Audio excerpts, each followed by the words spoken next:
Jesus, you came to help blind people see. And lots of times we're blind. We don't see clearly the way that you see us. We don't see others the way that you see them. And we don't see God the way that you came to reveal God. So, Lord, help us to see. In Jesus' name, amen. Amen. Well, the older I get, the more my physical eyes seem to need correction. I made it to age 45. It was like the day I turned 45, I needed glasses. I was fine till then. But it's interesting because really I probably should have had glasses before that, since I had amblyopia. And basically what happened was my right eye was strong enough that it did all the seeing for my left eye. And so I could pretend I could see just fine. But it's interesting, though, that now I have an excuse that the fact I didn't have good depth perception, I wasn't very good at some of those sports because I didn't have that depth perception. I can just say, well, that's my excuse. It's not that I'm clumsy or anything like that. But one of the things that needed to be corrected was now my left eye and right eye can both see. That wasn't the case before.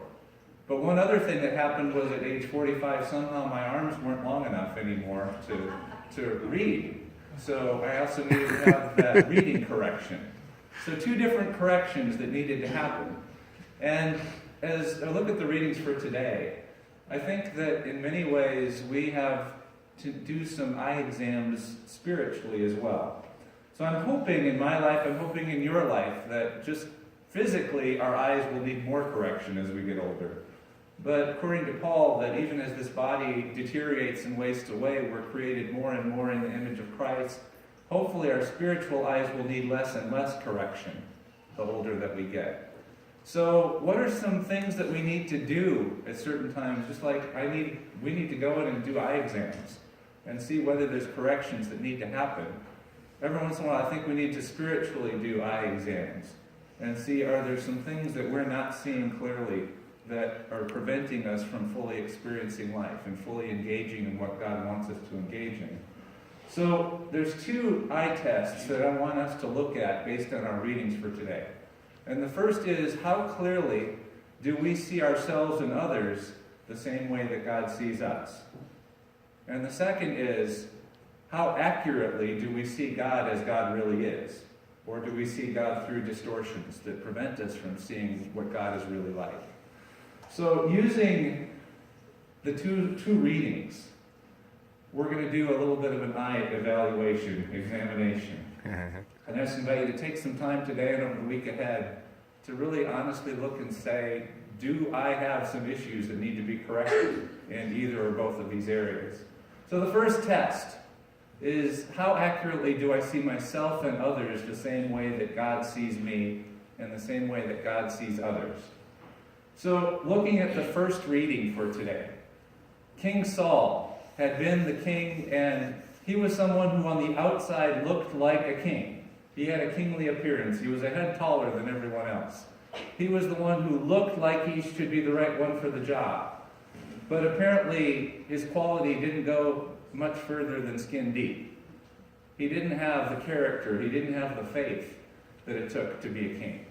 So it's this time in our reading, God is saying it's time to pass on the kingship to someone who will be the kind of king that Israel needs. So God sends Samuel to go and anoint another king. And he sends him to Jesse, the Bethlehemite, and says, one of his sons is going to be the one that I'm going to choose. So as the sons are paraded forward first, if you're going to go with the same qualifications that made Saul king, some of those older brothers were pretty big and tall and strong. They looked like kings. But as Samuel was evaluating, he heard God say something. And God said, don't look at them the way that people look at them.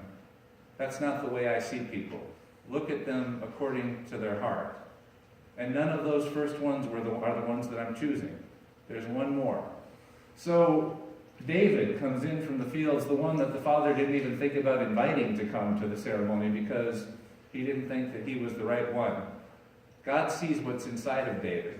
And the interesting thing is that if all you have is the exterior, you're never going to become a good king.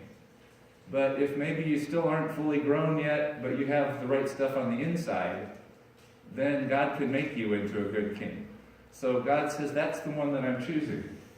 So today, looking at yourself, looking at others, how do you evaluate yourself? How do you evaluate others? Is it based on their exterior appearance? Do you only choose to value people that look good on the outside, or do you choose to see what's inside of them? Do you choose to see what's inside of you? That maybe you don't feel like you've got all the right gifts to impress other people, but yet there's a beauty inside of you, something that God has created wonderful inside of you. So, do you see the way God sees? Do you see the heart? Do you see your heart? Do you see the heart of the person next to you? Or do you just see the exterior? Well, test case number 2 in this first eye exam. The man born blind. The religious eyes looked at this man who was born blind, and they saw what they thought was good evidence that God treats people according to what they deserve. And religious eyes said, this man's blind, there must be a reason. It must mean that he sinned or his parents sinned, and he deserves to be blind, and that's the way it's supposed to be. And it's interesting that even today you'll probably find churches that feel that way, that, well, they've sinned, that they're suffering the consequences. There's some people who won't even pray for sick people because they think they're going against God's will. That I can't pray for that sick person to get better because God wants them to be sick. That's sort of a sick way to look at life, I think.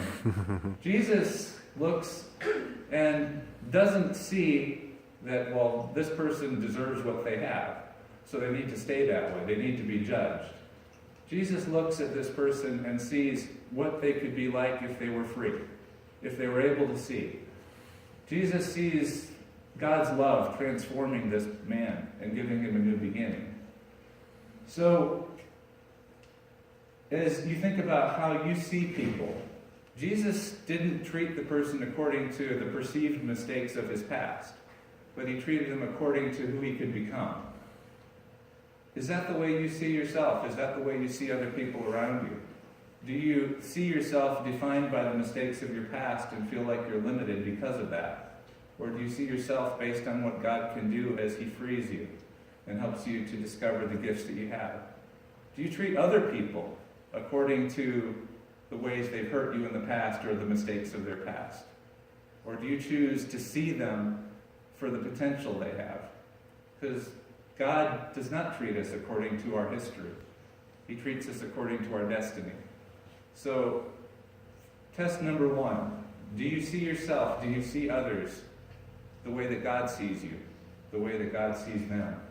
And test number 2, how accurately do you see Jesus, or do you see God for who he is? Jesus came into a world that didn't have a real clear picture of what God was like. So if you read John chapter 1, it says that one of the main reasons he came was to show us what the Father is like. Because nobody's seen the Father. And Jesus says, if you want to see what he's like, there's a couple of ways that Jesus reveals what the Father is like. First is, he tells stories, he tells parables, he teaches. It's like this father who had a prodigal son. This is what he's like. And then he said, not only am I going to teach you what he's like, but look at me. If you want to see what the Father is like, look at me. If you've seen me, you've seen the Father.